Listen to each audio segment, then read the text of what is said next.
Uomo di 58 anni, agente di polizia veneziano in forza al reparto mobile di Padova, stroncato dal Covid, l'avrebbe contratto mentre nel luglio scorso era in servizio temporaneo all'hub migranti di Taranto. 32enne positiva al Covid, in terapia intensiva a Vicenza dopo aver partorito un bimbo, ma più in generale preoccupa l'aumento di ricoveri di donne incinte e nelle RSA intanto è allerta massima. Continua l'estate nera sulle strade del Veneto. A Fonte, nel Trevigiano, un 26enne muore nello schianto della sua auto contro un tir. A Fossalta di Portogruaro perde la vita un 33enne agente della polizia locale. Giornata drammatica anche sul fronte infortuni tra Santa Giustina in Colle, Cadoneghe e Selvazzano, 2 gravi incidenti, un operaio stroncato da un malore in azienda.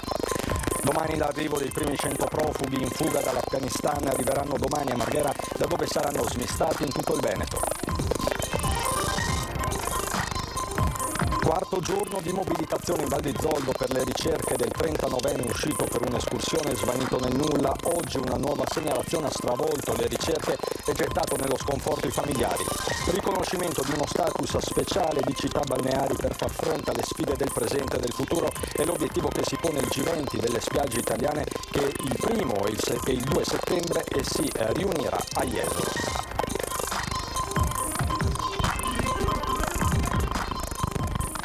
Bentrovati, buonasera telespettatrici, telespettatori di Antenna 3. In primo piano i temi del Covid. Ci sono delle storie che stanno arrivando da tutto il Veneto, 2 in particolare che sono preoccupanti. La prima riguarda una donna di 32 anni a Vicenza che si trova in terapia intensiva dopo aver partorito. Il caso è stato confermato dallo stesso presidente del Veneto, Luca Zaia, oggi in conferenza stampa a Marghera. Partiamo da qui.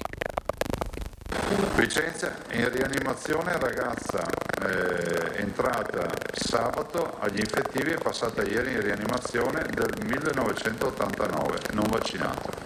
Si trova ora in terapia intensiva al San Bortolo la 32enne all'8° mese di gravidanza, ricoverata sabato in pneumologia in gravi condizioni, un quadro clinico che ha spinto i sanitari a effettuare il parto cesareo nella giornata di domenica. Il bimbo, seppure prematuro, sta bene, la mamma al momento non è intubata. Questo il caso portato a esempio dal presidente del Veneto Luca Zaia, la dimostrazione che il contagio persiste e che esplica i suoi effetti più gravi nei soggetti non vaccinati, come confermato dalla dirigente del reparto di malattie infettive a Padova. Nel nostro reparto ci sono 16 pazienti ricoverati, di cui 12 non vaccinati. Fra, ripeto, questi 12 pazienti non vaccinati abbiamo anche 2 donne gravide e anche qui adesso stiamo cercando di capire e di insistere sulla vaccinazione in questa categoria specifica di popolazione. E questo nelle ore in cui l'Associazione Italiana Ginecologi chiede al governo di vaccinare subito le donne incinte,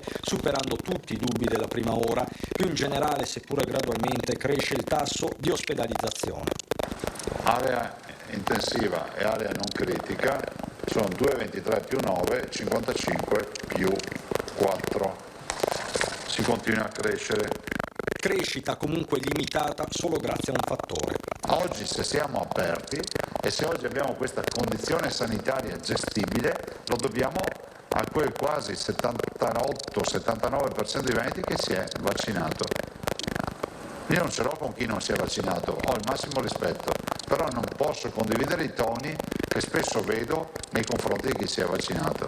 Anche per questo Zaia continua a chiedere linee al governo e al CTS sulla terza dose. Se sarà necessaria una terza dose, e per quali categorie non ve lo so dire, che ce lo dicano subito, che non ci vengano a dire a ottobre, novembre, dicembre di iniziare a pensarci, perché potrebbe essere troppo tardi. Terza dose che interessa soprattutto gli anziani con il virus che si riaffaccia nelle case di riposo, 2 focolai che la regione sta gestendo. Noi abbiamo 2 focolai identificati, uno nel Veronese, nella struttura di Mezzane, e uno nel Vicentino, nella struttura di Carpigliano. Case di riposo che come reazione sono tornate a chiudersi. Si tratta di casi per lo più asintomatici, anche se un ospite nel Veronese è stato portato in ospedale. Occhi puntati anche sul via all'anno scolastico con il piano regionale scuole che sarà presentato la prossima settimana, un mix di tamponi a tappeto e classi sentinella, modello che ha già raccolto il plauso del generale Figliuolo nei giorni scorsi in Veneto. La madre di tutte le battaglie l'ha definita Zaia. C'è poi un altro caso che sta facendo discutere in queste ore, si tratta di una 58enne agente di polizia veneziana in forza al reparto mobile di Padova che è stato stroncato dal Covid. È una gravissima perdita perché era un collega solare, perché era un collega sempre sorridente, perché era un collega che era sempre disposto a regalare la sua voglia di vivere a chi avesse avuto l'opportunità di incrociarlo nella strada della vita. La morte di Candido Avezzù è uno schiaffo sul viso. Non trova altre parole Luca Capalbo del sindacato di polizia FSP di fronte alla scomparsa dell'agente di origine veneziana in forza al reparto mobile di Padova, morto a 58 anni per coronavirus. A luglio Cavezzù aveva prestato servizio all'hotspot di Taranto, una struttura che ospitava diversi migranti risultati positivi. Uno immagina che il rischio del poliziotto sia quello del conflitto a fuoco e poi magari dimentica che noi siamo fatti di carne e di ossa come qualsiasi altro cittadino e quindi sindacalmente ci lascia veramente molto perplessi. Cavezzù ha scoperto di essere positivo alla fine di luglio. Il 10 agosto aveva annunciato sul suo profilo Facebook il ricovero in terapia intensiva, aggiungendo poi che sulla sua lapide ci fosse lo potrebbero aver causato la fatale contrazione del virus, fanno già discutere. Noi pensiamo che questo non sia il momento della polemica, non sia il momento da fare paragoni tra il Green Pass, tra la possibilità di aver o meno contratto il virus presso un CPR. Ci sarà tempo per poterlo fare, ci saranno i modi per poterlo fare. La cronaca ci porta nel Padovano a Cittadella per un rave party lungo il Brenta. E niente, io mi sono svegliata alle 3 di notte che era impossibile dormire, sembrava averle in camera. Musica ad alto volume fino alle prime ore del mattino di domenica. Musica così forte che i residenti non sono riusciti a dormire, come ci hanno testimoniato. A riportare la calma, i carabinieri che, allertati dai cittadini, sono intervenuti in un'area arginale a Cittadella lungo il Brenta, trovando un vero e proprio rave con tanto di musica techno sparata ad alto volume dalle casse. Una settantina i ragazzi presenti, provenienti da tutte le province del Veneto. Da Vicenza a Venezia, da Treviso a Rovigo, con un'età compresa tra i 18 e i 30 anni, arrivati lì sulle rive del fiume grazie al passaparola che caratterizza questi eventi. Sono 54 i denunciati, anche se chi vive nelle zone limitrofe alla festa assicura che le persone erano molte di più. Il viavai di macchine è durato tutta la notte. Io ero entrata a casa verso l'una, c'erano un bel po' di macchine lungo la via e c'era questo continuo fastidio di musicale che poi è durato penso fino alle 5-6 di mattina. Feste di questo tipo sono abbastanza solite lungo i boschetti che costeggiano il fiume, ci confermano i residenti. Il Covid le ha un po' rallentate, ipotizzano. Per ridurre i passaggi sono state anche installate delle sbarre come queste. Qualche passo e si arriva alla festa con musica ad alto volume che rende le notti di chi in questi luoghi vive impossibili. È fastidioso perché è sempre tum, continuo, non si ferma mai, dura tantissimo.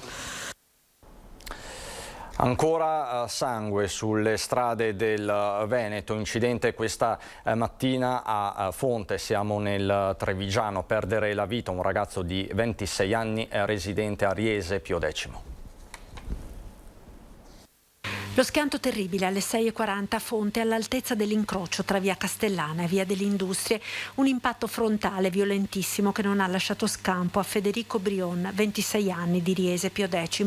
Il giovane era alla guida di una Fiat 500 e si stava recando al lavoro alla Alpine Star di Fonte.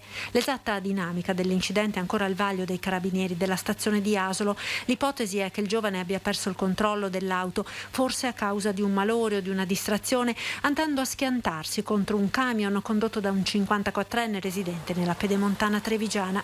I soccorritori, giunti subito sul posto, non hanno potuto far altro che constatare il decesso del giovane. Federico Brion abitava a Riese con la famiglia, un giovane allegro, generoso. Dal 2019 era iscritto all'Avis e periodicamente donava il sangue. La notizia della sua improvvisa scomparsa ha destato profondo cordoglio in paese, dove la famiglia della mamma è molto conosciuta e stimata. È il sindaco Matteo Guidolin a portare la vicinanza della comunità. È un bilancio tragico per questo comune, per la sua famiglia, che già un paio d'anni fa era stata colpita da un lutto sempre legato a un incidente stradale, per cui siamo molto amareggiati, tristi per quello che è successo oggi, e mi sento di dare ancora una volta un consiglio ai ragazzi. Non conosco ancora bene la dinamica, ho visto è stato lo scontro con un camion, però il consiglio è di tenere veramente la massima attenzione alla guida, di rimanere concentrati, e purtroppo basta un attimo per cancellare un'intera esistenza. La data dei funerali di Federico Brion non è stata ancora fissata. Poco prima un altro incidente stradale, sempre con esito mortale, a Fossalta di Portogruaro nel Veneziano. A perdere la vita un giovane uomo di 33 anni, si tratta di Luigi Florean, che era un agente di polizia locale a Bibione. Siamo tutti assolutamente dispiaciuti, perché Luigi era una persona incredibile. Con le parole rotte dall'emozione, William Cremasco, il comandante della polizia locale di Bibione, interrompe il discorso. Troppo lo sconcerto e il dolore per la perdita del collega e amico Luigi Florean, morto questa notte in un tragico incidente a Fossalta di Portogruaro mentre tornava a casa a fine turno. Luigi Florean, agente in forza alla polizia locale di Bibione, è uscito di strada con la sua moto. Il suo corpo è stato trovato attorno alle 6 di questa mattina in questo fossato lungo via San Marco. È stato il padre del ragazzo, anch'egli agente in servizio alla Polizia Municipale Provinciale, a lanciare l'allarme alle forze dell'ordine quando la nuora lo ha avvisato, preoccupata del mancato rientro a casa del figlio. Sul luogo dell'incidente sono intervenuti i carabinieri di Portogruaro per effettuare i rilievi del caso e cercare di capire la dinamica del sinistro.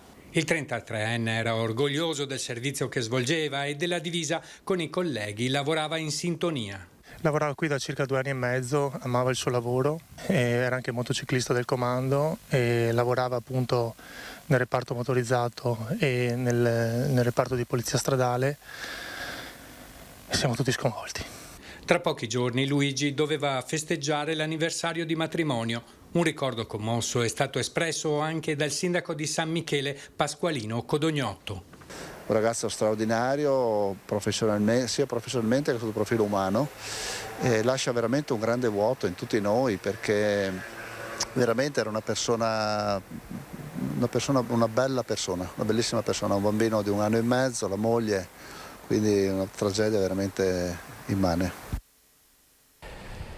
Maxi tamponamento in A4 stamane poco dopo le 6:30 nel tratto compreso tra i caselli di Verona Est e Verona Sud in direzione Milano. In totale sono 3 autovetture, 3 pulmini, tutti che viaggiavano in direzione Milano, coinvolti nello scontro. Partiti dal distaccamento di Caldiero con 2 mezzi e 5 uomini, i vigili del fuoco hanno operato per liberare 6 persone rimasti incastrati in alcuni mezzi interessati in questo tamponamento. Le operazioni di soccorso sono durate fino alle 8 del mattino, con la riapertura al traffico di 2 corsie su 3.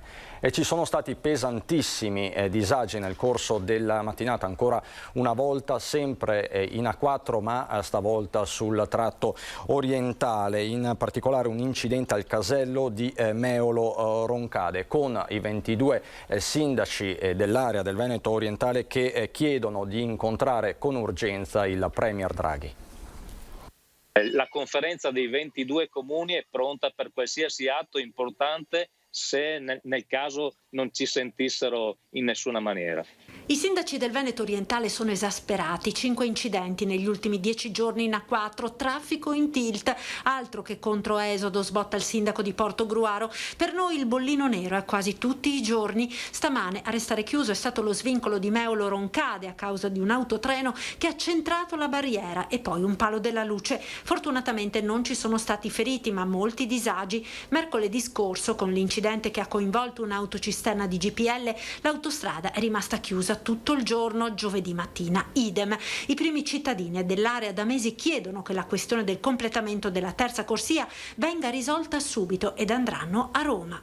Noi abbiamo fatto un incontro nel municipio di Portogruaro con il presidente Fedriga, con la responsabile, col presidente delle autovie Paniz, con il delegato del presidente Zaia, e siamo al punto che noi abbiamo chiesto come conferenza dei sindaci, abbiamo firmato una richiesta di colloquio col presidente Draghi. Noi andremo a Roma per far capire, dimostrare la sofferenza e la difficoltà che abbiamo con questa terza corsia. Andremo a Roma per far capire che effettivamente è un nodo molto critico non solo per il nostro mandamento, ma per l'asse est-ovest. C'è poi il problema della viabilità ordinaria. Oltre alla rete autostradale riguarda anche la viabilità, interna, ed è il motivo per cui la stessa conferenza dei sindaci che citavo prima si è data una priorità, cioè di individuare quali sono quegli elementi, quei buchi neri che devono essere assolutamente messi in sicurezza, dipenda da ANAS, dipenda dalla regione, dipenda dai comuni oppure da città metropolitana, per garantire migliori condizioni per chi transita lungo quelle strade. Confidiamo entro la fine del mese di ottobre di riuscire a completare lo studio e poi dire quali sono le priorità per quanto riguarda la Venezia orientale.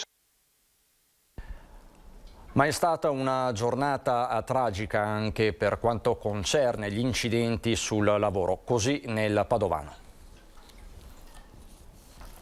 2 gravi infortuni sul lavoro e anche un decesso causato da un malore per un vivaista in missione fuori sede per l'azienda per cui lavorava. Il tutto nel giro di poche ore nella mattina di lunedì. A Santa Giustina in Colle il dramma: un uomo di 52 anni, Caterino Barizza di Santa Maria di Sala, Venezia, dipendente di un vivaio di Borgoricco, è stato colto da un malore fatale mentre stava facendo manutenzione alle piante in un'azienda. Nonostante i tentativi di rianimazione da parte dei sanitari del SUEM, non c'è stato nulla da fare. L'addetto è mancato a causa di un arresto cardiocircolatorio.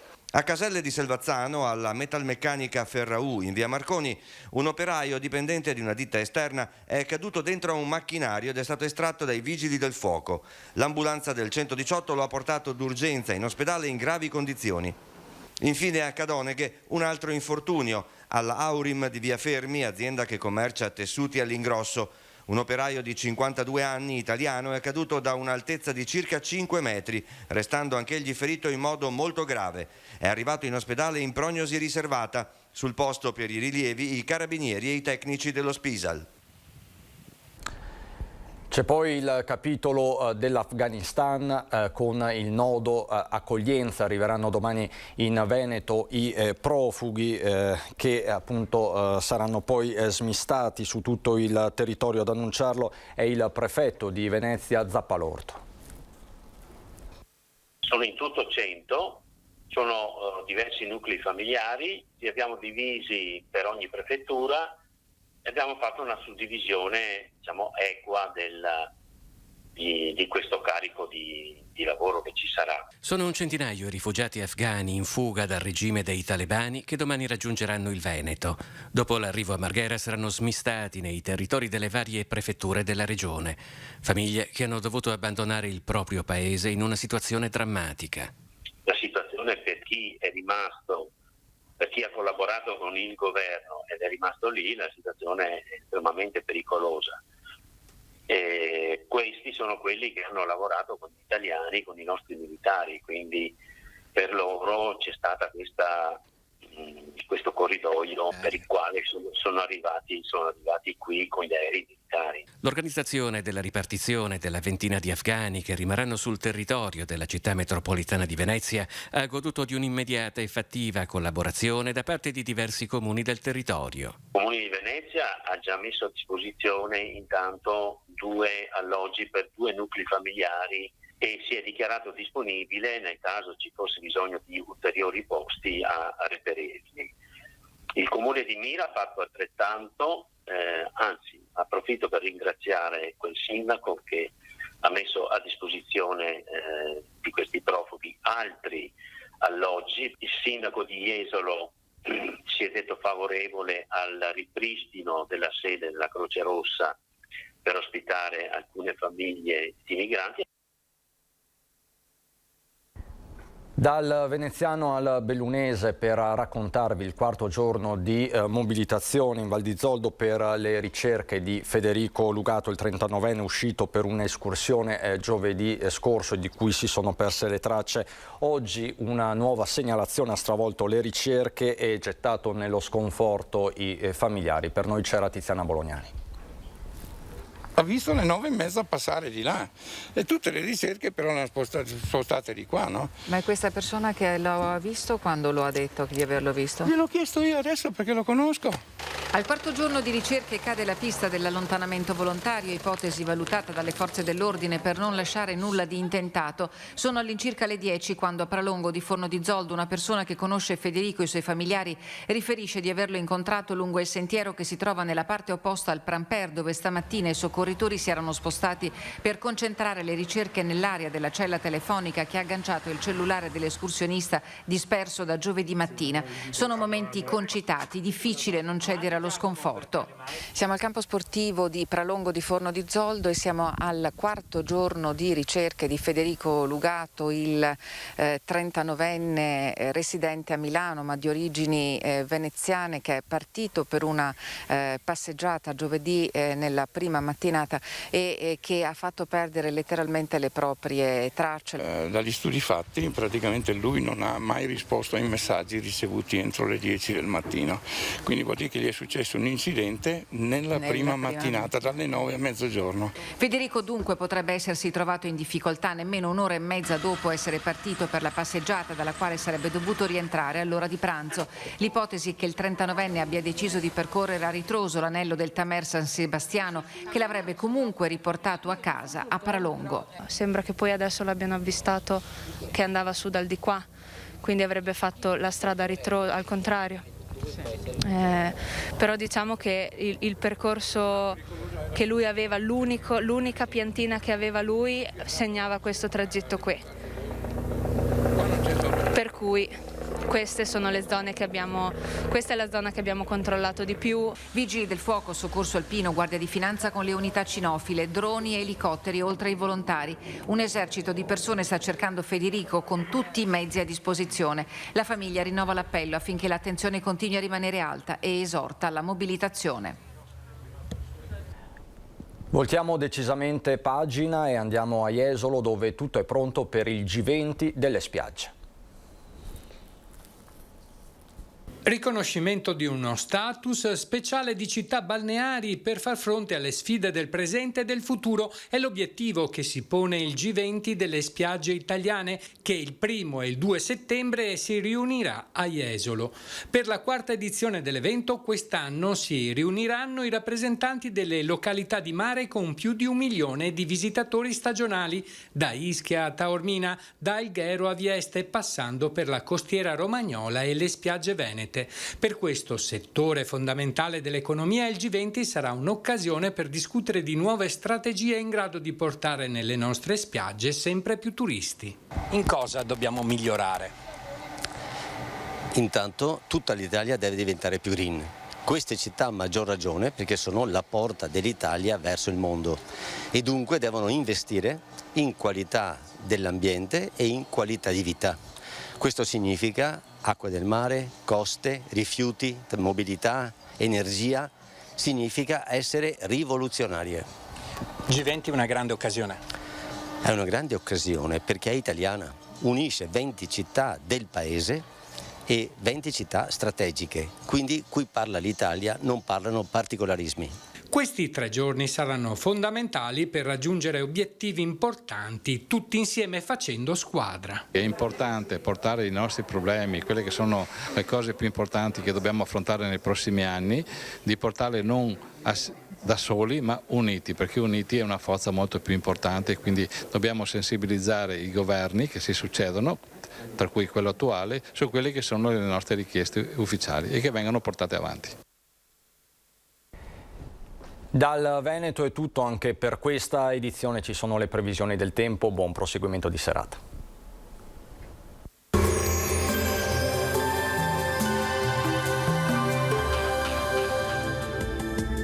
Bentrovati al meteo. Ultimo giorno del mese con un tempo localmente variabile a causa di una vasta area di bassa pressione posizionata sull'Europa centrale che influenzerà le condizioni meteo in parte anche sul nostro territorio. Vediamo la situazione nel dettaglio. Sul Veneto la grafica di martedì 31 agosto evidenzia schiarite più significative sulla pianura, alternate ad annuvolamenti irregolari. Dal pomeriggio sarà possibile qualche temporale in montagna, fenomeni che potrebbero raggiungere anche le pianure limitrofe, ma con una probabilità complessivamente medio-bassa. Temperature stazionarie o in lieve calo, minime tra 12 e 16 gradi, valori massimi compresi invece tra i 23 e i 27 gradi. Ci spostiamo ora sul Friuli Venezia Giulia, dove avremo la stessa situazione con qualche acquazzone nelle ore pomeridiane sui rilievi, altrove invece sarà più asciutto. Temperature minime tra 12 e 17 gradi, massime sui 24-26 gradi. Infine diamo uno sguardo alla situazione del Trentino Alto Adige. Sarà buono al mattino, a seguire anche in questo caso non si escludono dei rovesci a carattere sparso. Temperature minime intorno ai 13-15 gradi, massime sui 26 all'incirca. Dal meteo di Antena 3 per ora è tutto. Grazie per l'attenzione, arrivederci al prossimo aggiornamento.